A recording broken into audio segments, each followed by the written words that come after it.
সুতরাং আসজুদু লিমান খালাকতা তিনা, যারে তুমি মাটি দিয়ে বানালা তাকে আমি কি করে সিজদা করি? শয়তানের ব্যাখ্যা, এই ব্যাখ্যা কিন্তু পৃথিবীতেও ঠিক এইভাবেই ব্যাখ্যা হতে থাকে।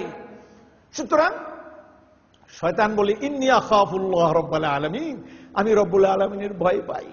সুতরাং মানুষ যখন নিচের দিকে যাওয়া শুরু করে, হুবুত, এখানে তো এক জায়গায় আসি, এখান থেকেও কিন্তু আর নিচের দিকে যাওয়ার ব্যবস্থা, ওটা হলো জাহান্নাম।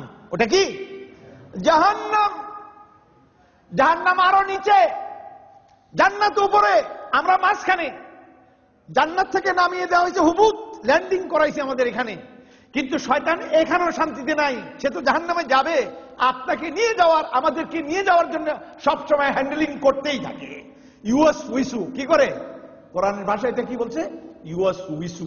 এইভাবে তাকে তাকে ওয়াসওয়াসা দিতে থাকে আরো হুবুতের দিকে নিয়ে যাওয়ার জন্য, আরো নিচে নামানোর জন্য। ফিদ্দারকিল আসফালি মিনান নার। এই জন্য জান্নাতের মধ্যে দারাজাত বলে না, জান্নাতের মধ্যে বলে দারাকা। জান্নাতের মধ্যে দারাজাত, জাহান্নামের মধ্যে দারাকাত।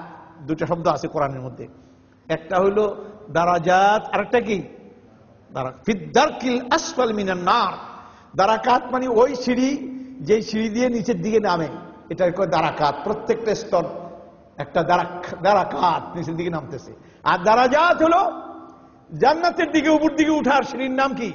দারাজাত। আর নিচের দিকে নামার নাম দারাকাত। তো শয়তান এখন দারাকাত নামাইছে একবার এখানে, এখানেও শান্তিতে নাই, কেন? সে এখনো জাহান্নামে যায়নি। সুতরাং আদম সন্তানদেরকে নিয়ে জাহান্নামে যাওয়ার জন্য এইখানেও দিন রাত অবিরত তার ষড়যন্ত্রের জাল সে বুনেই যাচ্ছে। সে বিভিন্নভাবে ভেলকিবাজিতে মানুষকে লিপ্ত রাখছে। সুতরাং এই পৃথিবীর সৌন্দর্য তার সামনে এইভাবে তুলে ধরছে যে নগদ যা পাও হাত পেতে নাও, বাকির খাতায় শূন্য থাক।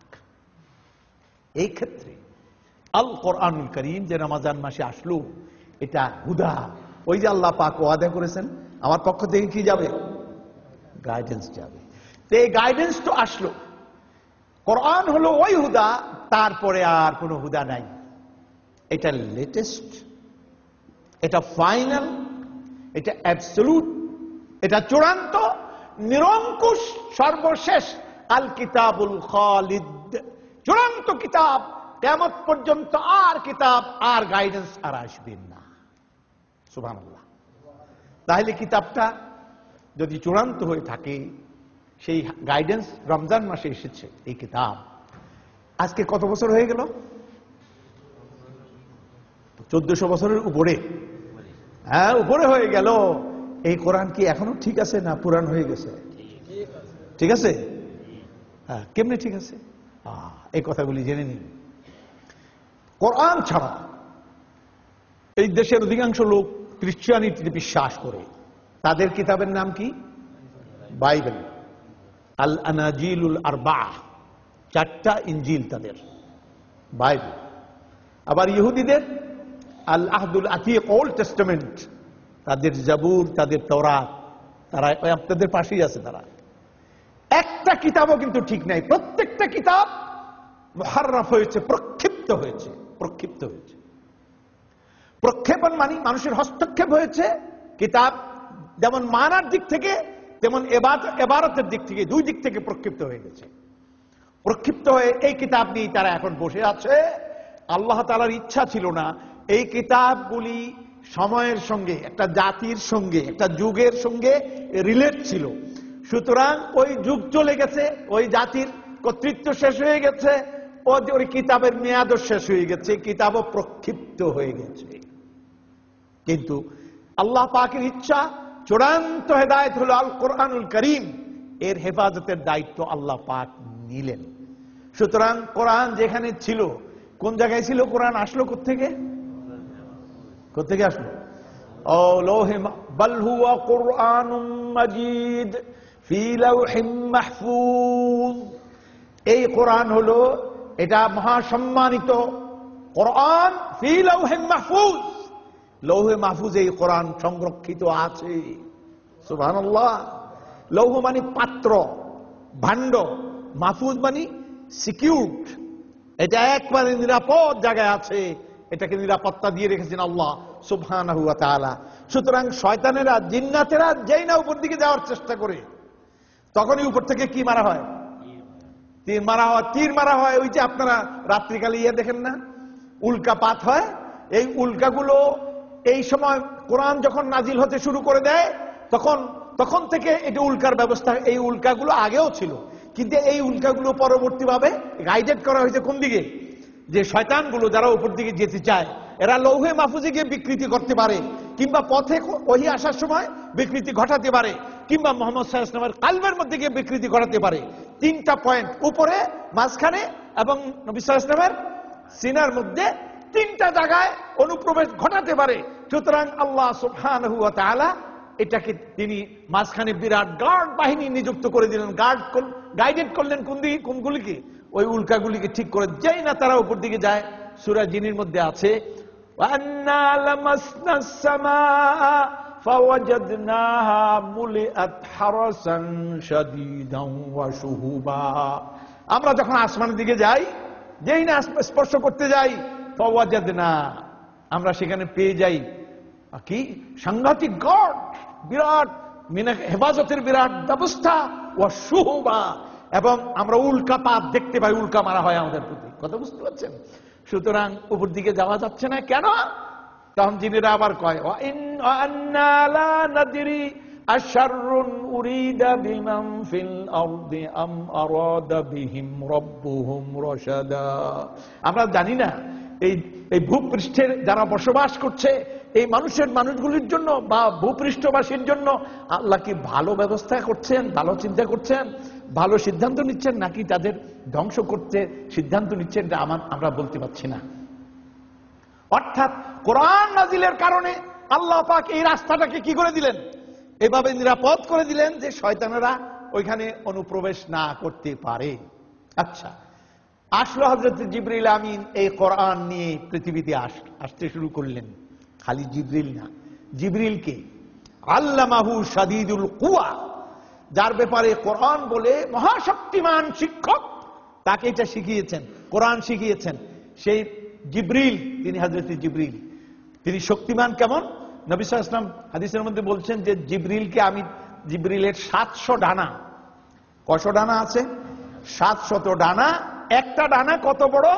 হুজুর বলেন যে একটা ডানা যখন সে প্রসারিত করে আসমানের আমরা এক নজরে আসমানের যে অংশটা দেখি, একটা অংশকে তিনি আচ্ছন্ন করে দেন।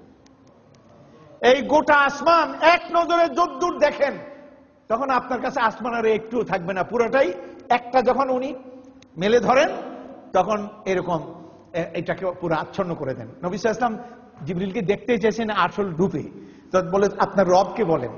তো নবী সাল্লাল্লাহু আলাইহি ওয়াসাল্লাম দোয়া করলেন, তখন জিবরিল অনুমতি দেওয়া হলো, কারণ তিনি ভয় পান।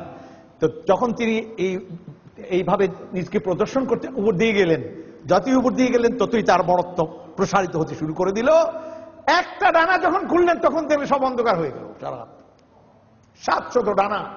আর ডানার এত ক্ষমতা, এই যে কওমে লূতকে ধ্বংস করা হয়েছে, এই ডানাকে এটা কি করেছেন তিনি? এই ডানা ভিতরে ঢুকিয়ে দিয়েছেন, মেরে দিয়েছেন মাটির নিচে। মাটির তলায় চলে গেছে, একটা সমুদ্র হয়ে গেছে মনে করেন, নিচে চলে গেছে।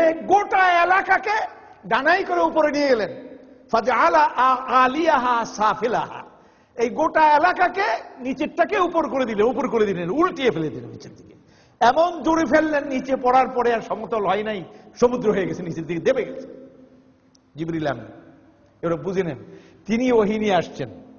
কিন্তু আল্লাহ পাক শুধু তিনি নন, এক রায়াতে এসছে 4 জন ফেরেশতা, তার মধ্যে জিবরিল আমিন এবং তার সঙ্গে গার্ড আরো 3 জন বড় ফেরেশতা দিয়ে দেওয়া হয়েছে, যাতে করে পথের মধ্যে শয়তানেরা কোন অবস্থাতেই অনুপ্রবেশ না করতে পারে, ওহীর মধ্যে অনুপ্রবেশ ঘটাতে না পারে।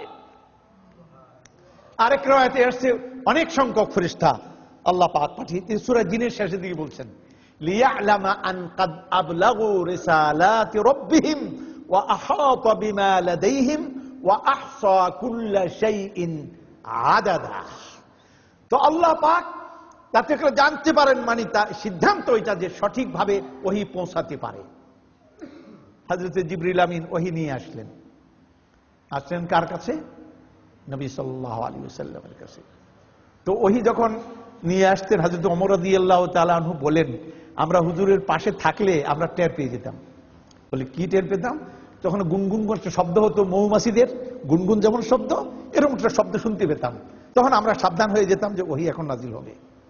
সুতরাং নবী সাল্লাল্লাহু আলাইহি ওয়াসাল্লামের উপর ওহী যখন নাজিল হতো তখন হুজুর ঘেমে যেতেন। হুজুরের উটের পিঠে একবার ওহী নাজিল হয়েছিল, উট বসে পড়েছিল, মানে এত মানে এই ওহীর ওজনটা এরকম ছিল যে উট বসে পড়েছিল, নবী সাল্লাল্লাহু আলাইহি ওয়াসাল্লাম ঘেমে যেতেন, সাবধান হয়ে যেতেন। ওহী যখন নাজিল হতো নবী সাল্লাল্লাহু আলাইহি ওয়াসাল্লাম কি করতেন? তিনি তাড়াতাড়ি এটা মুখস্থ করার চেষ্টা করতেন। এমনকি জিবরিল আমিন যেটা এখনো বলেন নাই ওইটা বলার চেষ্টা করতেন। এখনো বলেন নাই, কম্পিটিশনে লিপ্ত, উনি নাজিল করে সারেন নাই, উনি আগে বলা শুরু করে দেয়। ছাত্রদের মধ্যে এমন কিছু আছে দেখবেন, উস্তাদের আগে উনি আগেই বলা শুরু করে দেয়।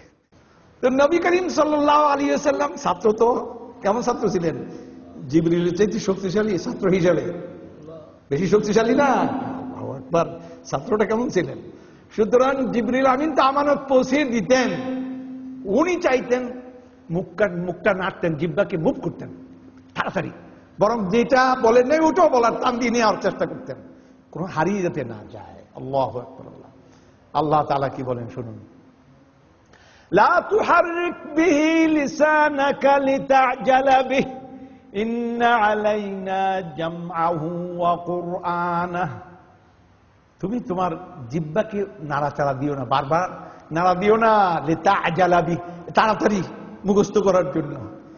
ইন্না আলাইনা জামআহু ওয়া কুরআনাহু, আল্লাহ পাক দায়িত্ব নিলেন, এটা আমি দায়িত্ব নিলাম তোমার কলবের মধ্যে এই কোরআনকে জমিয়ে দেওয়ার, রেকর্ড করে দেওয়ার দায়িত্ব আমার। দায়িত্ব কে নিলেন?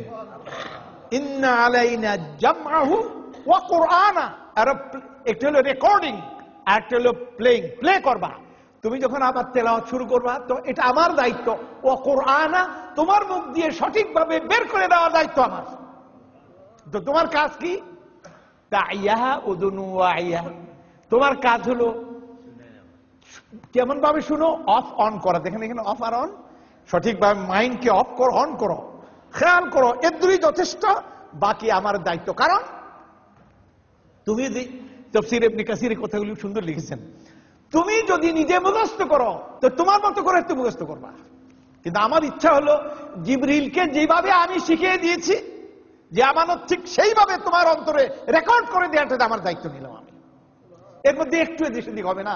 সুতরাং জিবরিল যেভাবে পড়তেন হুজুরের অন্তরে সেভাবে রেকর্ড হয়ে যেত। রেকর্ড হওয়ার পরে এরপরে নবী করিম সাল্লাল্লাহু আলাইহি ওয়াসাল্লাম যখন তেলাওয়াত করতেন, ঠিক জিবরিল যেভাবে, যেই টোনে, যেই ঢঙে তেলাওয়াত করেছেন, ঠিক সেই ঢঙে, সেই টোনে তিনি তেলাওয়াত করতেন, তার মুখ দিয়ে বেরিয়ে যেত।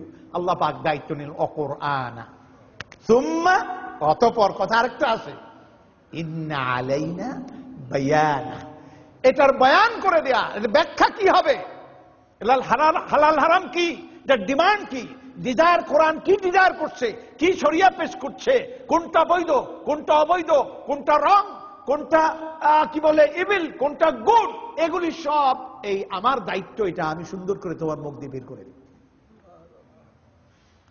আমি যেখানে বক্তৃতা করি, আপনারা যদি কেউ ভালো ছাত্র শুনেন, হয়তো হুবহু শোনাতে পারেন, কিন্তু আমার ঢঙে, আমার মতো করে হবে না। আল্লাহ পাকের ইচ্ছা হলো লৌহে মাহফুজে যেভাবে আমানত, আর ওখান থেকে যখন জিবরিল যেভাবে নিয়ে আসছিলেন আর যেভাবে নাজিল, ঠিক একইভাবে যেন হুজুরের মুখ দিয়ে বের হয়ে যায়, এটা ওইভাবে প্লে হয়, এটা আল্লাহ পাকের ইচ্ছা। এই জন্য বলে ইন্না আলাইনা জামআহু ওয়া কুরআন। এখন জিবরিল নবী করিম সাল্লাল্লাহু আলাইহি ওয়াসাল্লাম কোরআন যখন তেলাওয়াত করতেন, তখন লোকেরা কি করত? সুবহানাল্লাহ, সুবহানাল্লাহ। লোকেরা শুনে শুনে তারা কোরআনকে, তরুণরা বেশি করে, তরুণরা